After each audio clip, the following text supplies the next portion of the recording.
This is the Vietnamese Navy headquarters in Saigon, home port for all units of the Vietnamese Navy Fleet Command. Nearby is the Naval Shipyard, Saigon. Built by the French in the 1880s, the shipyard was occupied by the Japanese in World War II. It currently plays a major role in maintaining the effectiveness of the Vietnamese Navy. At the north end of the shipyard is the building which houses the offices of the Fleet Command. It has at its disposal more than 50 ships and other support craft, all American-made. On any given day, Fleet Command units can be seen here between patrols. Others are deployed to the coastal zones or in the Delta. An LST, a PCE, Patrol Craft Escort, an LSSL, Landing Ship Support Large, a PGM, Motor Gunboat, and other craft. If you're assigned to the Fleet Command, you'll be advisor to one of these. From Saigon, ships and craft of the Fleet Command are deployed to coastal zone commanders in the 4 coastal zones. The coastal zone headquarters are located at Da Nang, Nha Trang, Vung Tau, and Antoy. Other units operate from the 3rd Riverine Area Headquarters at Saigon and the 4th Riverine Area Headquarters at Can Tho, and from the Rung Sat Special Zone Headquarters at Na Bay. This PCE is engaged in a gunfire mission in support of a village south of Da Nang. Ships of the Fleet Command are used ever more frequently in this type of operation. You've been out of Saigon 20 days on this deployment. The PCE has been patrolling an 80-mile strip of the 1st Coastal Zone. Now you're disrupting some Viet Cong activities ashore. You found the gun crew quite able, maybe needing help with the fuse setter or a little pointer here and there, but getting the rounds off fairly well. A training program to make them even sharper wouldn't be hard for you to arrange, with the skipper's approval.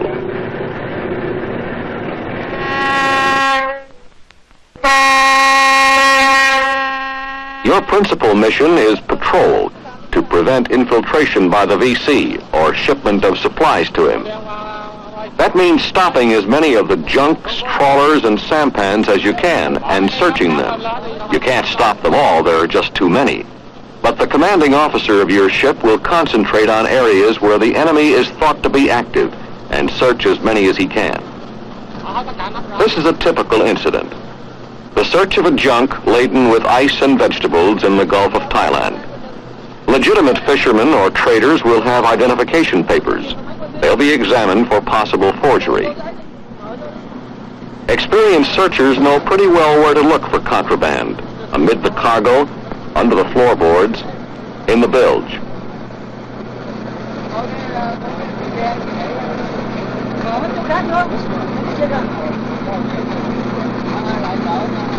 If anything suspicious is found, the men will be taken on board for delivery to the provincial authorities.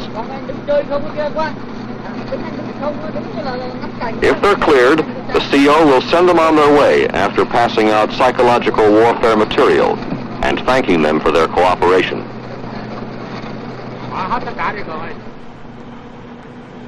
Chances are that your quarters aboard ship will be shared with a Vietnamese officer.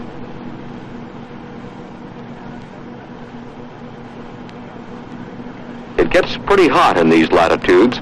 You won't spend too much time down below.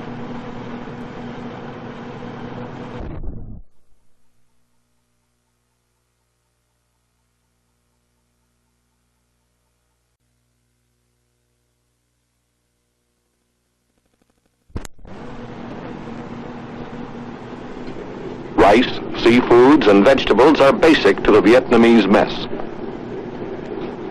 You'll have tea or beer along with the meal. Your counterpart speaks English fairly well. The other officers perhaps less well. The CO will translate for you if necessary.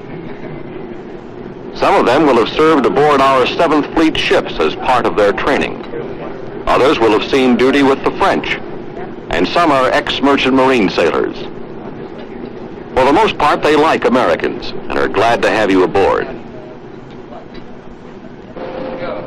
Today we have lesson 9. We have the following words: east, most Vietnamese have a west, desire to learn English. south. If you offer to teach when ship's routine permits, you'll get a lot of takers. Weather. Instruction books from the Vietnamese American Association make your job easy. For you, it'll be mostly a matter of correcting pronunciations or explaining simple sentence construction. Very good.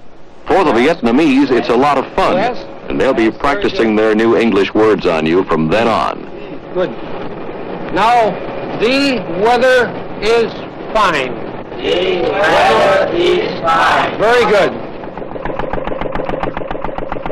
You'll be involved from time to time in civic action or psychological operations.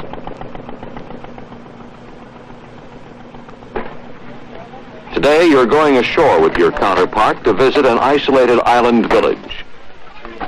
Do not underestimate the importance of this part of your duties. All over Asia, for millions of people, life is a struggle for existence. Any helpful action, however small it may seem to us, is a blessing to them. A wide variety of materials may be distributed in a mission of this kind. In this case, the items ranged from cooking oil for the women of the village to soft drink flavoring for the children, and Psy-War posters and pamphlets.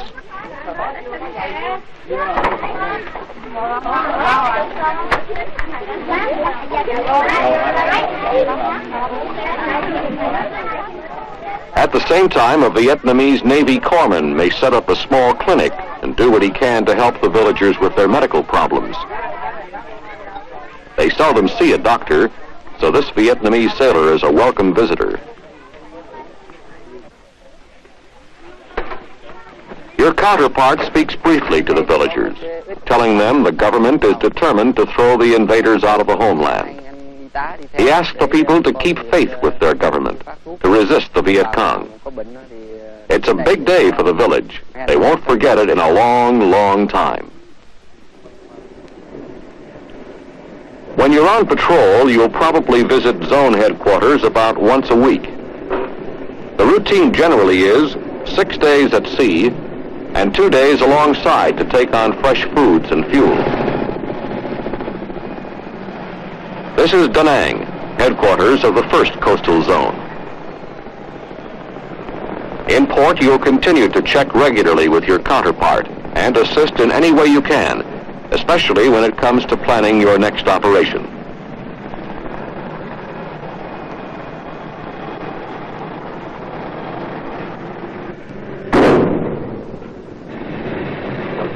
In a gunfire mission in support of land operations, your responsibility is crucial. You're on your radio, acting as the communications link between the sector and subsector headquarters and your ship commander. A spotter on land or in the air gives you the spots, which you pass on to your commander, who gives them to the gunnery officer, who computes the data and passes it to the gun crew. The effectiveness of your ship's fire against the enemy may well be the decisive factor ashore. In addition to the coastal zones, the Fleet Command operates in the Rung Sat Special Zone. This is an area of intricate waterways and dense growth just south of Saigon, through which pass the main river channels to the sea. Parts of this area have been sanitized, but other regions are still infested with Viet Cong. This is a Fleet Command LSIL on duty in the Soi Rap River. Ships like this are used for base defense, for patrol, troop lift, and in supporting land operations. Each has a U.S. advisor aboard. There's plenty of firepower on these ships, and it is often put to good use.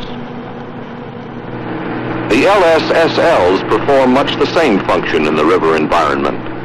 Bends in the river are favorite spots for the enemy to lie in wait, then hit and run. When the ship slows for the turn, Charlie may suddenly rake the decks, or even send in a few rounds of recoilless rifle fire. Units of the Fleet Command are in some kind of action against the enemy nearly every day in the Delta. Here is an MLMS, Motor Launch Minesweeper, working on the Long Tao River, the primary shipping route into Saigon. Craft like this, with American advisors aboard, sweep the main channels every day.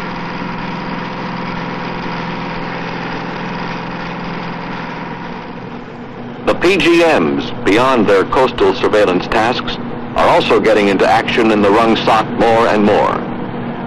These ships and craft of the Fleet Command play an important role in naval operations from the rivers of the Delta to the coastal waters from Antoy to Da Nang.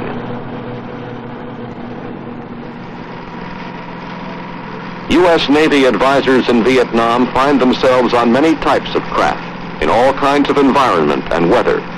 It is a far-ranging, challenging job in which your best abilities are needed. Our Navy has a nearly 200-year tradition behind it. The Vietnamese Navy is relatively young to be engaged in a vicious, deadly war. It is in truth our war as much as theirs.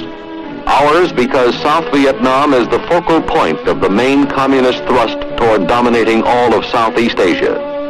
The future of this great region is being decided for generations to come. And in that decision, you have a vital part to play.